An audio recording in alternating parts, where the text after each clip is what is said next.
Hola amigos, bienvenidos nuevamente a nuestro altar de leyendas. Hoy traemos otra historia de un suscriptor que se animó a compartirla con nosotros. Acompáñanos en este nuevo capítulo de El Páramo del Misterio. Quien nos escribió fue Teo, desde Porto Alegre, Brasil. Él nos comparte la historia de su abuelo Joao, quien hoy vive en esa misma ciudad y es un jubilado de 80 años. Joao era empleado del aeropuerto de Porto Alegre a sus 45 años, cuando un suceso increíble y misterioso hizo que él y otros compañeros de trabajo vivieran una experiencia que no podrían olvidar por el resto de sus vidas. Según Teo, su abuelo cuenta que la mañana del 12 de octubre de 1989 se encontraba haciendo su inspección de rutina de la pista de aterrizaje, ya que su puesto era el de Marshall, o más conocido como agente de movilidad, que son aquellos que se encargan de guiar a los aviones hacia el lugar donde deben aparcar. El silbido del viento entre los aviones que esperaban para despegar llenaba el ambiente y él caminaba a paso lento cuando de repente un ruido muy fuerte lo hace girar y ver en el horizonte lo que inconfundiblemente era un avión que apareció sin aviso, pretendiendo aterrizar. A Joao le pareció extraño, ya que no habían dado ninguna indicación de un aterrizaje por radio. Y mientras más cerca estaba este avión, más confundido lo ponía, ya que no tenía ninguno de los colores típicos de las compañías con las que ellos operaban en ese momento. Después de un rato aterrizó, pero se quedó inmóvil al final de la pista de aterrizaje, lo cual era peligroso porque si venía otro avión queriendo bajar, allí ellos podrían colisionar. De inmediato, Joao se comunicó por radio con sus compañeros preguntando qué avión era, de dónde venía y por qué no se movía. Desde la torre le dijeron que no podían comunicarse con el piloto, que nadie respondía.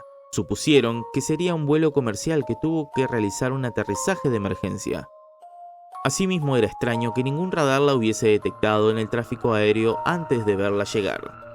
Entonces preguntó a sus superiores cómo debía proceder, y las indicaciones que recibió fueron que se acercara lo más rápido posible y buscara comunicarse con el piloto y pedirle que saliera de la pista por el gran riesgo que suponía que estuvieran allí. Luego ya vendrían autoridades competentes por más explicaciones. A medida que se acercaba, Joao cuenta que muchas preguntas rondaron su mente. ¿Qué hacía aquel avión allí? ¿Por qué no estaba registrado? ¿Cómo pudo no ser detectado por el radar? El avión apagó el motor, pero no se veía movimiento dentro y tampoco salía nadie. Pidió por radio la escalera móvil para que sus compañeros y él pudiesen ingresar. Mientras subían las escaleras se notaban las expresiones de sorpresa y confusión en el rostro de cada uno de ellos. Ese modelo de avión era viejo, estaba maltratado.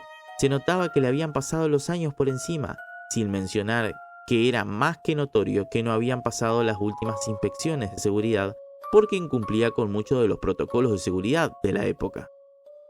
Estuvieron algo más de 40 minutos intentando abrir la puerta y entre 3 hombres, después de forcejear un rato, lograron hacerlo. Lo que vieron allí, según Teo, es algo que está en la mente de su abuelo como un tatuaje, impregnado de por vida. Lo describe con tanto detalle que sientes como si lo estuvieras viviendo en ese instante. Al abrir la puerta, un olor nauseabundo y muy fuerte les impregnó la nariz, al punto de hacerlos retroceder un paso hacia atrás y taparse la cara con sus chalecos. Igualmente entraron. El interior del avión no tenía luces y solo el reflejo de la luz solar que entraba por las ventanillas hacía de ese un lugar más desolado y sombrío. Un grito fuerte de los hombres se escuchó cuando divisaron a los pasajeros todos en sus asientos, o, mejor dicho, los cadáveres de todos y cada uno de ellos, petrificados e inmóviles, con una expresión de horror en sus rostros, como si hubieran vivido algo espantoso antes de fallecer.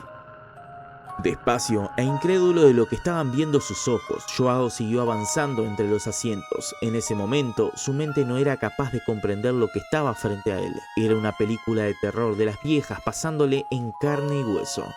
La ropa de los pasajeros, el modelo del avión, los asientos y demás eran antiguos, por lo menos de 3 décadas atrás.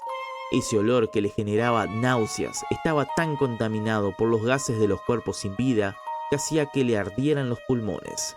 Una sensación que retiene tan vívidamente que hay veces por las noches donde la vuelve a sentir. Cuando llegó a la cabina y abrió la puerta, se encontró con el piloto y el copiloto también en el mismo estado. con las manos aún en los mandos como si hubieran querido mantener el control hasta el último instante. Allí congelados, cumpliendo su función hasta que ya no pudieron. Joao, paralizado y pensando quiénes eran esos pilotos, se detuvo a ver el avión en más detalle. Los instrumentos de navegación, sus uniformes, todo era tremendamente anticuado. Pero, ¿qué les había pasado? Uno de sus compañeros tuvo la idea de examinar las pertenencias de los pasajeros.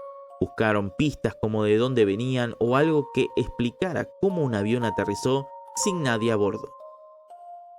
Entre periódicos viejos, revistas desgastadas y documentos de esas personas con fecha de más de 30 años atrás, encontraron los papeles oficiales de la tripulación.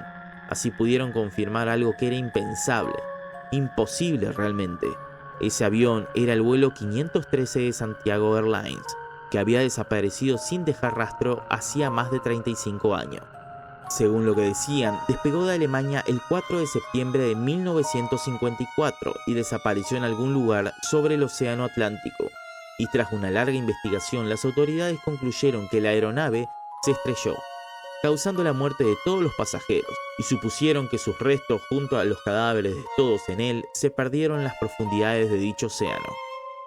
Con más dudas que antes, reportaron esto a la torre de control, y en cuestión de unas horas el aeropuerto estaba cerrado al público y su tráfico aéreo había sido desviado a otros aeropuertos cercanos. Los pasajeros fueron llevados a otras terminales o alojados en hoteles de forma gratuita para poder sacarlos de allí lo más rápido que se pudo. Todos los organismos del gobierno colmaron el lugar, policías cerrando el área, bomberos y peritos forenses. Incluso el ejército estuvo involucrado.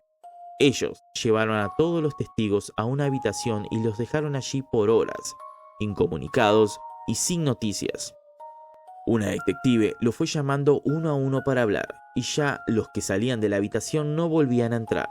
Cuando fue el turno de Joao, le pidieron que relatara todo lo que había visto, y así lo hizo. En cuanto terminó de hablar, ella cambió su actitud. Le dijo de mala manera y con voz amenazante que era imposible que ese avión fuera el mismo del vuelo 513 y que no había que repetir eso fuera de esa habitación a nadie. Con indignación, Joao preguntó y dijo: ¿Usted en serio me quiere hacer creer que no vi lo que estoy seguro de haber visto?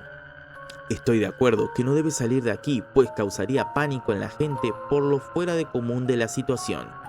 Colaboraré con ustedes, pero por favor, no me trate usted de idiota, porque sé lo que he visto y usted también sabe que es así.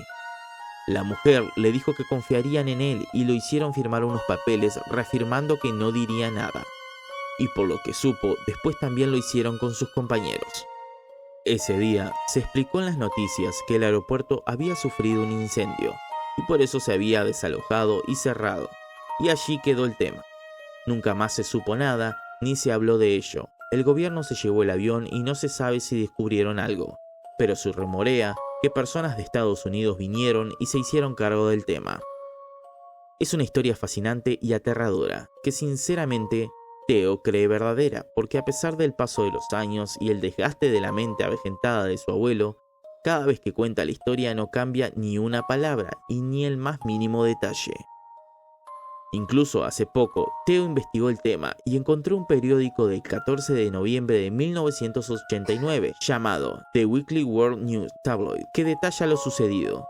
Pero, como no incluye el testimonio de ninguno de los empleados del aeropuerto ni de ninguna autoridad y tampoco dice de qué fuente se sacó la información, la gente de esa época lo tildó de mentira y eso se archivó en el tiempo.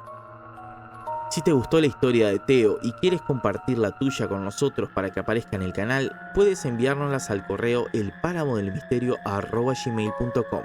Suscríbete a nuestro canal y dale a la campanita para estar atento cada vez que un nuevo escalofriante relato esté disponible para ti.